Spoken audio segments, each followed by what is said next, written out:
Hoje iniciamos o livro de Marcos, do capítulo 1 ao capítulo 3. João Batista revela o caminho.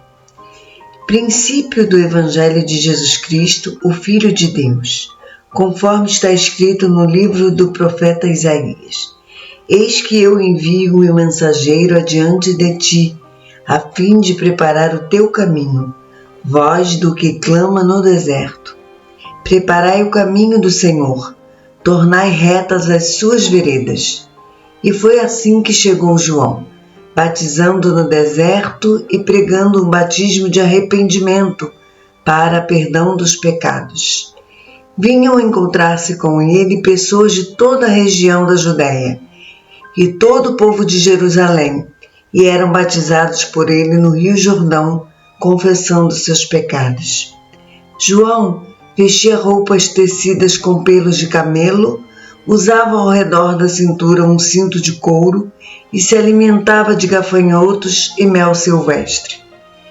E esta era a pregação de João: depois de mim vem aquele que é mais poderoso do que eu, do qual não sou digno sequer de curvar-me para desamarrar as correias das suas sandálias.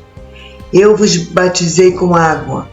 Ele, entretanto, vos batizará com o Espírito Santo. Aconteceu naqueles dias que chegou Jesus vindo de Nazaré da Galileia e foi batizado por João no Rio Jordão. E imediatamente, após deixar a água, viu os céus rasgando-se e o Espírito descendo até ele na forma de uma pomba. Então houve uma voz vinda dos céus: Tu és o meu Filho amado, em ti muito me agrado. Logo em seguida, o Espírito o dirigiu para o deserto. Ali esteve ele por 40 dias sendo tentado por Satanás. Viveu entre as feras selvagens e os anjos o serviram. E depois que João foi levado à prisão, Jesus partiu para a Galileia, pregando a todos as boas novas de Deus. Cumpriu-se o tempo. Está chegando o reino de Deus. Arrependei-vos e crede no Evangelho. Caminhando pela praia do mar da Galileia, viu Jesus a Simão e seu irmão André, lançando suas redes ao mar, pois eram pescadores. Então dirigiu-se a eles Jesus, dizendo: Vinde em minha companhia, e eu vos tornarei pescadores de pessoas. Naquele mesmo momento, eles abandonaram as suas redes e seguiram Jesus. Andando um pouco mais adiante, Jesus avistou Tiago, filho de Zebedeu, e seu irmão João. Eles estavam num barco consertando as redes. Sem demora, os chamou. E eles, deixando o pai Zebedeu com os empregados no barco, partiram seguindo Jesus. Dirigiram-se para Cafarnaum. E assim que chegou o sábado, tendo entrado na sinagoga, Jesus passou a ensinar. E todos ficavam maravilhados com seu ensino, pois lhes ministrava como alguém que possui autoridade, e não como os mestres da lei. Mas naquele exato momento, levantou-se na sinagoga um homem possuído de um espírito imundo, que vociferava: O que queres de nós, Jesus Nazareno? Vieste para nossa destruição? Conheço a ti, sei quem tu és, o Santo de Deus. Mas Jesus o repreendeu severamente: Fica quieto e sai dele. Então o espírito imundo, sacudindo aquele homem violentamente, gritando com poderosa voz, saiu dele. Todos ficaram atônitos e assustados. Perguntavam uns aos outros: O que é isto? Novo ensinamento, e vejam quanto autoridade.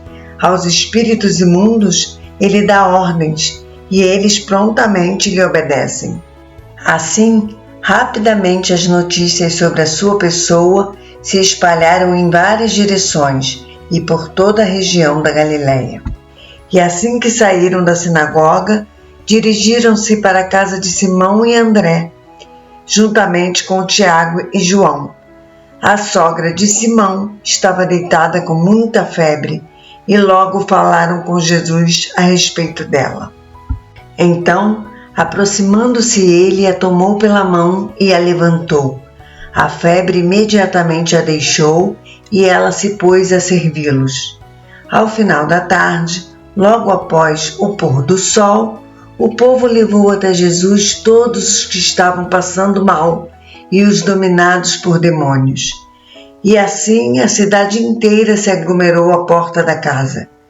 Jesus curou a muitos de várias enfermidades, bem como expulsou diversos demônios. Entretanto, não permitia que os demônios falassem, pois eles sabiam quem era ele. De madrugada, em meio à escuridão, Jesus levantou-se, saiu da casa e retirou-se para um lugar deserto, onde ficou orando. Simão e seus amigos saíram para procurá-lo. Então, quando o acharam, informaram: "Todos estão te procurando." E Jesus os instruiu: "Vamos seguir para outros lugares, as aldeias vizinhas, a fim de que eu pregue ali também, pois foi para isso que vim." E aconteceu que ele percorreu toda a Galiléia, pregando nas sinagogas e expelindo os demônios. Certo leproso aproxima-se de Jesus e suplica-lhe de joelhos: "Se for da tua vontade, tens o poder de purificar-me." Movido de grande compaixão, Jesus estendeu a mão e, tocando nele, exclamou: "Eu quero ser purificado." No mesmo instante, toda a doença desapareceu da pele daquele homem e ele foi purificado. Em seguida, Jesus se despede dele com forte recomendação: "Atenta, não digas nada a ninguém, contudo vai, mostra-te ao sacerdote e oferece pela tua purificação os sacrifícios que Moisés prescreveu, para que sirvam de testemunho." Contudo, assim que o homem saiu, começou a proclamar o que acontecera e a divulgar ainda muitas outras coisas, de modo que Jesus não mais conseguia entrar publicamente numa cidade, mas via-se obrigado a ficar fora, em lugares desabitados. Mesmo assim, pessoas de todas as partes iam ter com ele. Marcos, capítulo 2. Jesus perdoa e cura. Chegando de novo em Cafarnaum, depois de alguns dias, o povo ficou sabendo que ele estava em casa. E foram tantos os que se aglomeraram ali, que já não havia lugar nem à porta, e ele lhes pregava a palavra. Vieram trazer-lhe um paralítico, carregado por 4 homens. Não conseguindo levá-lo até Jesus por causa da multidão, removeram parte da cobertura sobre o lugar onde estava Jesus, e por essa abertura no teto, baixaram a maca na qual se achava deitado o paralítico. Observando a fé que eles demonstravam, declarou Jesus ao paralítico: "Filho, estão perdoados de ti os pecados." Entretanto, alguns dos mestres da lei que por ali estavam sentados julgaram em seu íntimo: "Como pode esse homem falar desse modo? Está blasfemando. Quem afinal pode perdoar pecados a não ser exclusivamente Deus?" Jesus imediatamente percebeu em seu espírito que era isso o que eles estavam urdindo e lhes questionou: "Por que cogitais desta maneira em vossos corações? O que é mais fácil dizer ao paralítico: estão perdoados de ti os pecados, ou falar: levanta-te, toma a tua maca e sai andando? Todavia, para que saibais que o Filho do Homem tem na terra autoridade para perdoar pecados, dirigiu-se ao paralítico: eu te ordeno, levanta-te, toma a tua maca e vai para a tua casa.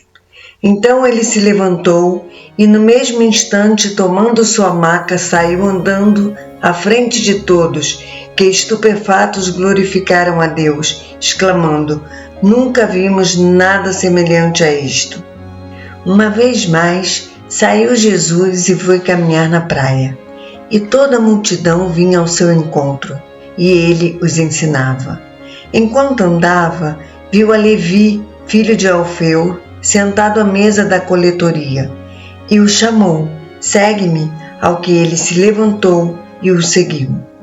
Aconteceu que em casa de Levi, publicanos e pessoas de má fama, que eram numerosas e seguiam Jesus, estavam à mesa com ele e seus discípulos. Quando os mestres da lei, que eram fariseus, o viram comendo com os publicanos e outras pessoas mal afamadas, perguntaram aos discípulos de Jesus: por que ele se alimenta na companhia de publicanos e pecadores? Ao ouvir tal juízo, Jesus lhes ponderou: não são os que têm saúde que necessitam de médico, mas sim os enfermos. Eu não vim para convocar justos, mas sim pecadores. Os discípulos de João e os fariseus estavam jejuando. Algumas pessoas vieram ter com Jesus e inquiriram: por que os discípulos de João e os discípulos dos fariseus jejuam, mas os teus discípulos não jejuam? Explicou-lhes Jesus: como podem os convidados do noivo jejuar enquanto o têm consigo? Contudo, virão dias quando o noivo lhes será arrancado, e então nessa ocasião jejuarão. Ninguém costura remendo de pano novo em roupa velha, porquanto o remendo novo forçará o tecido velho e o rasgará ainda mais, aumentando a ruptura.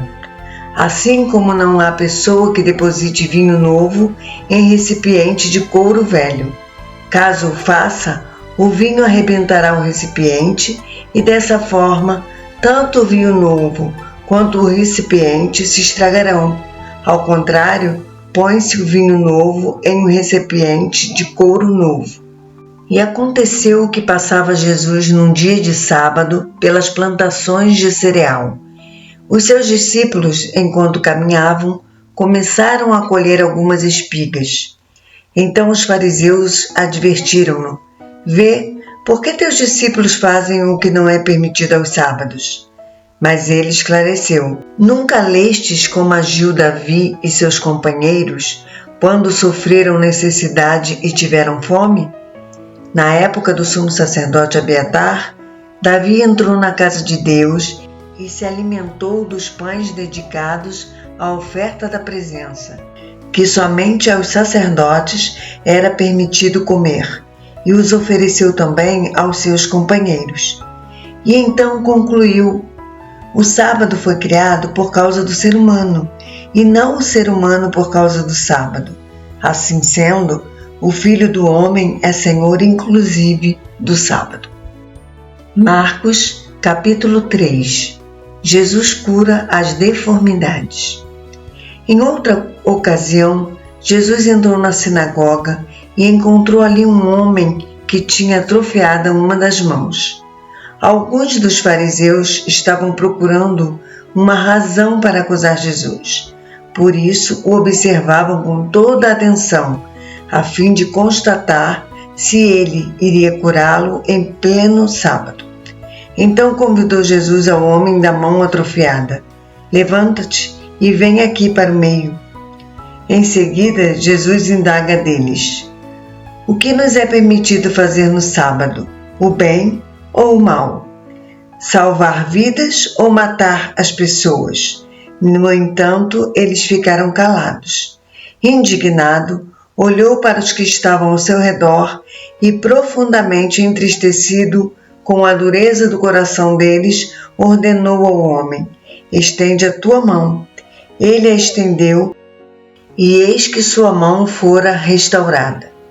Diante disso, retiraram-se os fariseus e iniciaram, em acordo com os herodianos, uma conspiração contra Jesus e tramavam um meio de condená-lo à morte. Jesus retirou-se com seus discípulos e foi na direção do mar, e uma numerosa multidão vinda da Galiléia o seguia. E assim que ouviram a respeito de tudo o que ele estava realizando, grande quantidade de pessoas provenientes da Judéia, de Jerusalém, da Idumeia, das regiões do outro lado do Jordão e das cercanias das cidades de Tiro e Sidom, veio ter com Jesus. Então, por causa das multidões, ele pede aos discípulos que passem a manter um pequeno barco à sua disposição, para evitar que a massa de pessoas o apertasse, tirando-lhe os movimentos, pois ele havia curado grande multidão, de modo que todos os que padeciam de alguma enfermidade se acotovelavam na tentativa de vê-lo e tocá-lo. E acontecia que todas as vezes que as pessoas com espíritos imundos o viam, atiravam-se aos seus pés e berravam: Tu és o Filho de Deus! Todavia, Jesus repreendia tais espíritos severamente, ordenando que não revelassem quem era ele. Jesus subiu a um monte e convocou para si aqueles a quem ele queria, e eles foram para junto dele. E escolheu 12, qualificando-os como apóstolos, para que convivessem com ele e os pudesse enviar a proclamar, e tivessem autoridade para expulsar demônios. Ele constituiu, pois, os 12, Simão, a quem atribuiu o nome de Pedro, Tiago, filho de Zebedeu, e João, seu irmão, aos quais deu o nome de Boanerges, que quer dizer filhos do trovão. E depois André, Filipe, Bartolomeu, Mateus, Tomé, Tiago, filho de Alfeu, Tadeu, Simão, o Zelote, e Judas Iscariotes, que o traiu. Foi então Jesus para casa, e uma vez mais grande multidão se apinhou de tal maneira que ele e os seus discípulos não conseguiam nem ao menos comer pão. Quando os familiares de Jesus tomaram conhecimento do que estava acontecendo, partiram para forçá-lo a voltar, pois comentavam: ele perdeu o juízo. Mas os mestres da lei, que haviam descido de Jerusalém, exclamavam: ele está possuído por Beelzebu, e mais, é pelo príncipe dos demônios que ele expulsa os demônios. Foi então que Jesus os chamou mais para perto e lhes admoestou por parábolas: como é possível Satanás expulsar Satanás? Se um reino estiver dividido contra si mesmo, não poderá subsistir. Se uma casa se dividir contra si mesma, igualmente não conseguirá manter-se firme. Portanto, se Satanás se atira contra si próprio e se divide, não poderá subsistir, mas se destruirá. De fato, ninguém pode entrar na casa do homem forte e furtar dali os seus bens, sem que primeiro o amarre. Só depois conseguirá saquear a casa dele. Com toda certeza, eu vos asseguro que todos os pecados e blasfêmias dos homens lhes serão perdoados. Todavia, quem blasfemar contra o Espírito Santo jamais receberá perdão. Pelo contrário, é culpado de pecado eterno. Jesus explicou isso porque eles estavam exclamando: ele está possesso de um espírito imundo. Foi quando chegaram a mãe e os irmãos de Jesus, e ficando do lado de fora, mandaram alguém chamá-lo.